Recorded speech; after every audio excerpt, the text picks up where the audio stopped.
Welcome back. It's Vernon again. Have you ever wondered if the person you trusted with your heart was actually calculating how to take advantage of your kindness? In today's video, we're going to explore 5 subtle but devastating signs that someone was using you, not loving you. It's time to wake up to the truth, and I'm here to make sure you don't miss any of these red flags. Why is this wisdom so crucial now? Because manipulation after 60 carries unique wounds. We have less time to recover emotionally and financially. We may have told our adult children about this person, introduced them to our friends, maybe even considered them part of our legacy. The betrayal cuts deeper because we thought we were past the age of being fooled. So before we get started, go ahead and hit that subscribe button and turn on your notifications. You won't want to miss the next part, especially if you've ever felt confused or uncertain about a relationship. Let's dive into the truth. Sign 1. The sudden stranger phenomenon. There's something my sister Dorothy experienced that left her questioning everything she thought she knew about love and trust. For the first 6 months of her relationship with Richard, she felt like she had found her soulmate. He seemed to understand her completely, shared her values, and even had similar tastes in books and music. Then, almost overnight, it was as if a switch had flipped. The man who once listened attentively to her stories now checked his phone while she spoke. The one who loved classical music mocked her symphony tickets. The partner who valued her independence began criticizing how much time she spent with her friends. This is what I call the sudden stranger phenomenon, and it's one of the most disorienting signs that someone was using you from the beginning. The ancient Roman philosopher Seneca warned us that every new thing excites the mind, but a noble mind is excited by what is true. The manipulator's mind is excited not by truth, but by conquest. Once they feel secure in your attachment, the mask begins to slip. The sudden stranger phenomenon occurs when the manipulator no longer needs to maintain their facade. They've achieved their goal, whether that's access to your finances, your home, your social connections, or simply your emotional support and caretaking. The person you fell for never existed. They were a carefully constructed character designed to hook you. We trust our ability to judge character. We've lived long enough to believe we can spot insincerity, but sophisticated manipulators exploit this very confidence. They present themselves as the exception to every bad relationship you've ever had, the answer to every prayer you've whispered about finding genuine love. Authentic people are consistent. They may have moods, they may grow and change, but their core values, their basic character, and their way of treating you remain steady.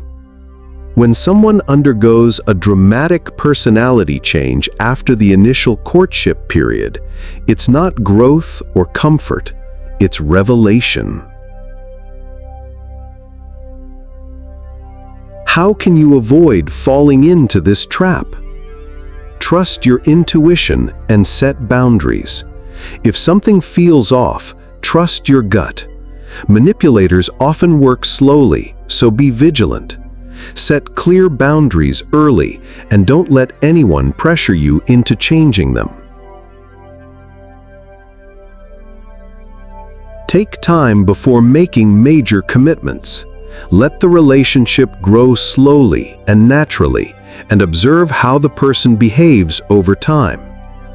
Real love isn't rushed. It's steady and consistent.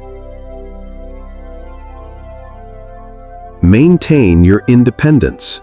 Keep nurturing your relationships with friends and family, and maintain your hobbies. Manipulative individuals often try to isolate their partners, so maintaining your independence is a powerful tool. The more you stay connected to your own life, the easier it will be to recognize when something is wrong. Now that we've explored the sudden stranger phenomenon, it's time to dive into another subtle yet powerful sign. Let's break this down and see how to spot emotional manipulation before it does any more damage. But after you watch this video, I encourage you to check out another one of my videos titled "Love After 70 Isn't Just Romance. These risks you won't hear anywhere else."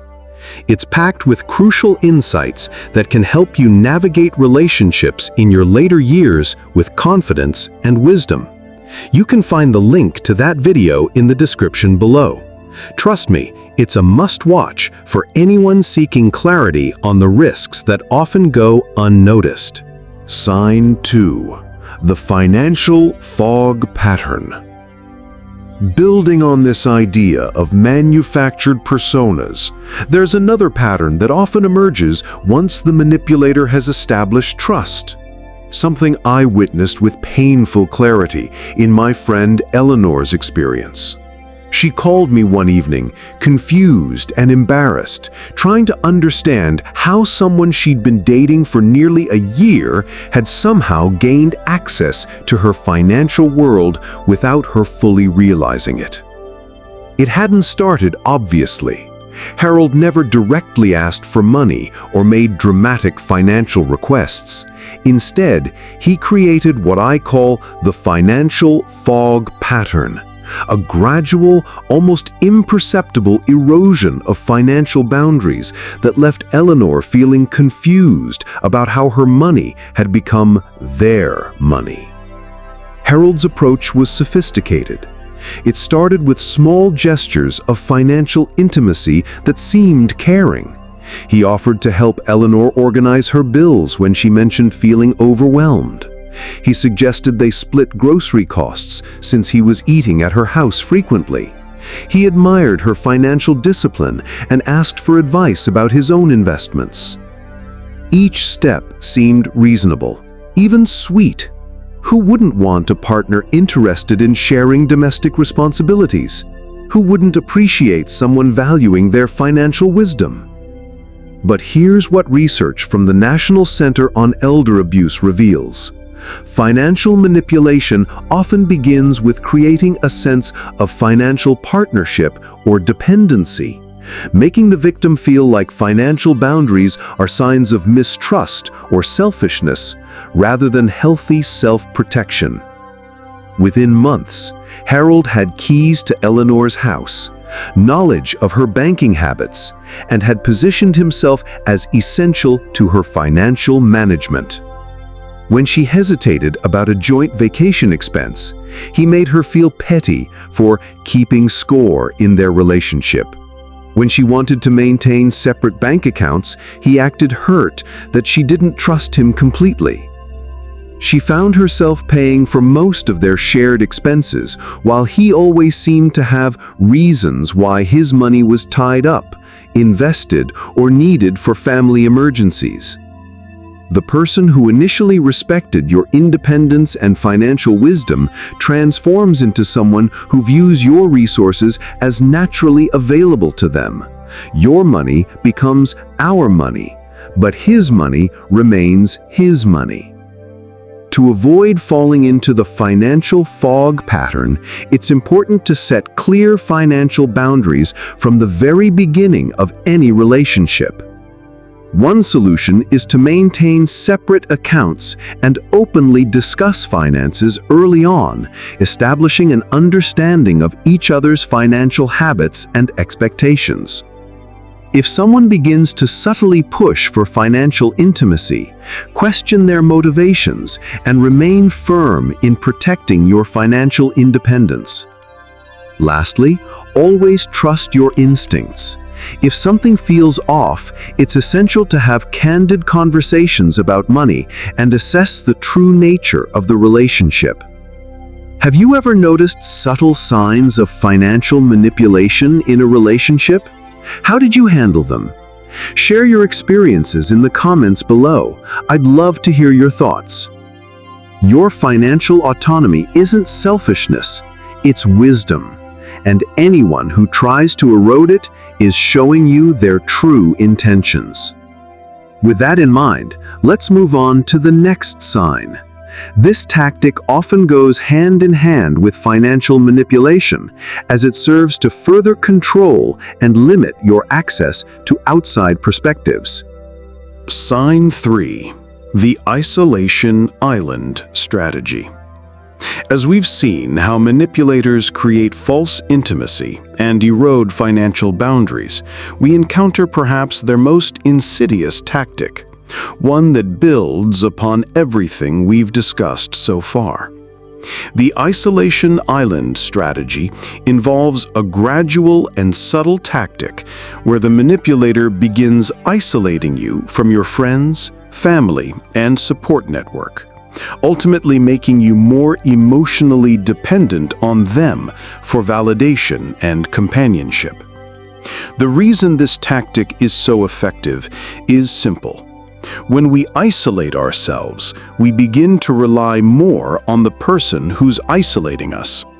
Their influence grows stronger, and our ability to think critically about the relationship is diminished.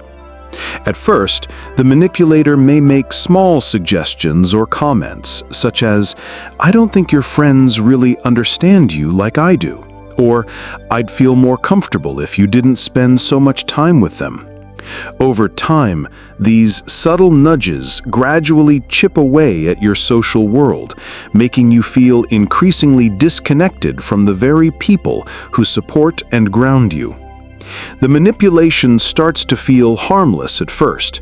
Maybe you just spend a little more time together or make a few small changes to your routine. But before you know it, the influence has grown so strong that you might start excusing the behavior, even feeling guilty when trying to reconnect with friends or family.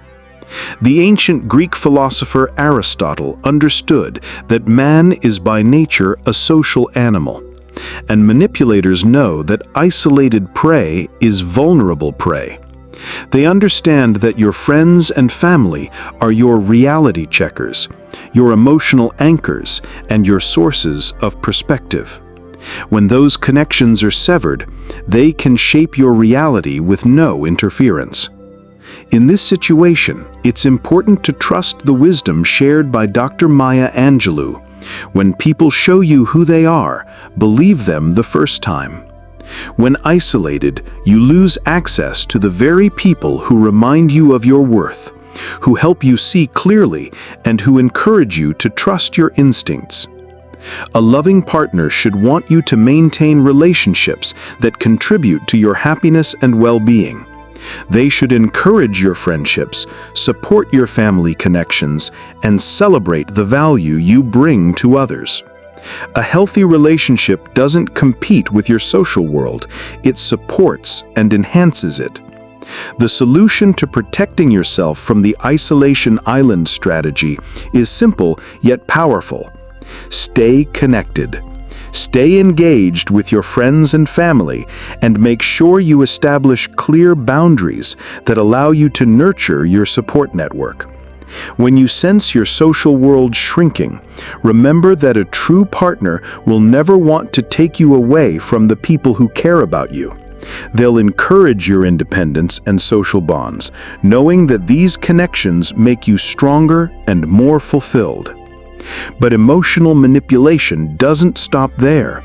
It often evolves, shifting into another dangerous territory that can undermine your sense of well-being. Let's explore the next red flag. Sign 4.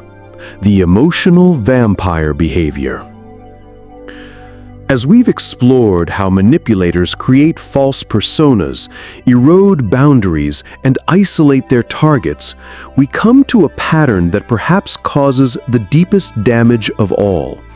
Something I witnessed destroy my friend Catherine's sense of self-worth over the course of 2 devastating years. Catherine, known for her emotional generosity as a retired nurse, met James at 66, thinking she found someone who appreciated her compassion. Instead, she discovered someone who drained her emotionally. This is what I call emotional vampire behavior, draining your emotional energy with nothing in return. James mastered emotional manipulation by fluctuating between extreme highs and lows, constantly demanding Catherine's attention to manage his feelings. When he was up, she had to feed his ego, and when he was down, she was expected to rescue him from despair. Catherine's days became consumed with managing James's emotional needs. She'd wake up checking her phone to see what mood James was in, because his emotional state would determine the entire tenor of her day. She found herself walking on eggshells, trying to anticipate what might upset him, constantly adjusting her behavior to maintain his emotional equilibrium. This emotional vampire behavior works in tandem with the isolation strategy we explored earlier. As Catherine became more emotionally drained, she had less energy for her friendships. She stopped calling friends when she was struggling because she was so exhausted from managing James's emotions. She avoided social situations because James often had emotional emergencies that required her to leave early or cancel plans entirely. A loving partner acknowledges your emotional needs as equally important as their own. They provide comfort when you're struggling, celebrate your victories, and maintain emotional stability without making you responsible for their psychological well-being. They recognize that emotional intimacy requires mutual vulnerability and support, not one-sided emotional labor. To protect yourself from falling into the trap of emotional vampire behavior, it's important to establish clear emotional boundaries. Be mindful of how much emotional energy you are giving and ensure that the relationship is balanced, where both partners contribute to the emotional well-being of each other. If you notice you're always the one to lift someone up without receiving that same support in return, it's time to reassess the dynamics. Additionally, consider practicing self-care and reconnecting with friends and activities that nourish you emotionally. Finally, remember that your emotional needs are just as important as anyone else's, and it's okay to seek a relationship where your emotional well-being is valued and reciprocated. Dr. Brené Brown's research shows that healthy relationships involve what she calls emotional reciprocity. Both partners contribute to and benefit from the emotional intimacy of the relationship. Emotional vampires take this reciprocity and turn it into a one-way extraction.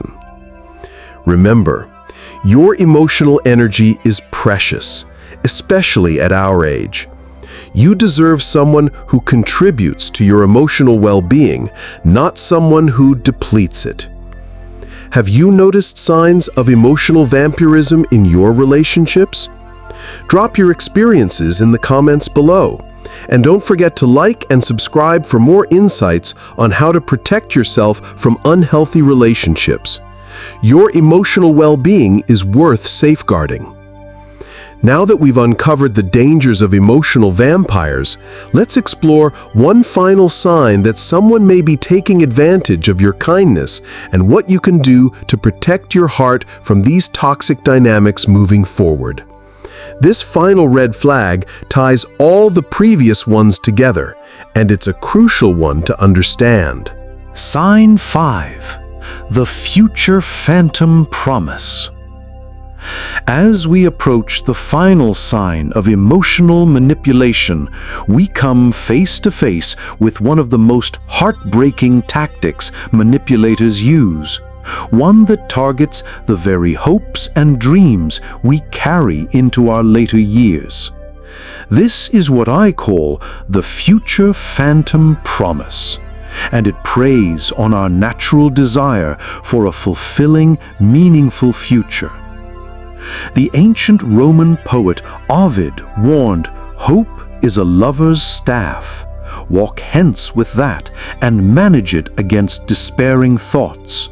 But what manipulators do is twist this powerful human emotion, hope, into something dangerous.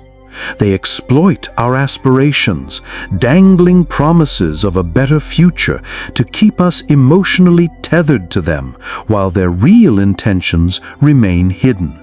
It's the perfect bait, a promise of something you long for but never quite materializes. Dr. Joseph Carver, an expert on psychological manipulation, explains that these future promises are particularly effective on older adults. Why? Because we understand the preciousness of time. As we age, we become acutely aware that time is limited and that building new relationships is a precious opportunity. The promise of a meaningful future together becomes even more attractive when the clock is ticking and we feel the weight of our years. Manipulators prey on this sense of urgency. They know that the desire for a fulfilling life in the years ahead can cloud our judgment in the present. They use the idea of a beautiful shared future to distract us from the warning signs in the now. They may tell you how wonderful things will be when we're finally together, or how much better your life will be when certain conditions are met. The problem? Those promises often remain just that, empty words with no real intention to fulfill them. This tactic is particularly insidious because it's built on hope, the very thing that drives us to keep going even in the face of difficulty. But when hope is manipulated, it becomes a trap. We cling to it, waiting for the future that never arrives, while the manipulator continues to take from us emotionally, financially, or even physically. To protect yourself from falling victim to the future phantom promise, it's essential to stay grounded in the present. Recognize that genuine love and healthy relationships are built on the actions and behaviors of today, not on promises for some idealized future. If someone continuously promises a bright future together, but their actions don't reflect those words now, it's a clear sign of manipulation. Remember, actions speak louder than promises. A future without a solid foundation is just a mirage. Conclusion. As we come to the end of this difficult but necessary conversation, I want you to take a moment to breathe deeply and acknowledge the courage it took to hear these truths. We've explored 5 devastating patterns of manipulation that specifically target the wisdom, resources, and hopes of people over 60. The sudden stranger phenomenon that reveals manufactured personas, the financial fog pattern that erodes your autonomy, the isolation island strategy that cuts you off from support, the emotional vampire behavior that drains your very essence, and the future phantom promise that weaponizes your dreams. If you've experienced any of these patterns, the problem was never with you. Your trust wasn't naivete. It was the natural response of someone with a good heart. Your generosity wasn't foolishness. It was the expression of someone who knows how to love. Your hope wasn't desperation. It was the wisdom of someone who understands that life is more meaningful when shared. The ancient Greek philosopher Heraclitus taught that no man ever steps in the same river twice, for it's not the same river, and he's not the same man. If you've survived manipulation, you are not the same person who entered that relationship. You are stronger, wiser, more discerning. You have earned painful but valuable knowledge about human nature that will protect you moving forward. Your healing journey begins with recognizing that you deserve relationships built on genuine care, consistent respect, and authentic love. You deserve someone who celebrates your autonomy rather than undermining it, who enriches your social connections rather than severing them, who nourishes your emotional life rather than depleting it, who builds a real future with you rather than selling you dreams. So here's my challenge to you. If you recognized yourself in any of these patterns, reach out to someone you trust. Reconnect with a friend you've lost touch with. Consider speaking with a counselor who understands elder abuse and manipulation. Most importantly, be gentle with yourself as you process these realizations. Finally, take a moment to like, share this video, and subscribe to my channel for more essential content that empowers you to protect your emotional health and build fulfilling relationships. Turn on notifications to stay updated on all the important advice shared here. You deserve love that respects and celebrates the real you. And I'm Vernon. Thank you for watching my video.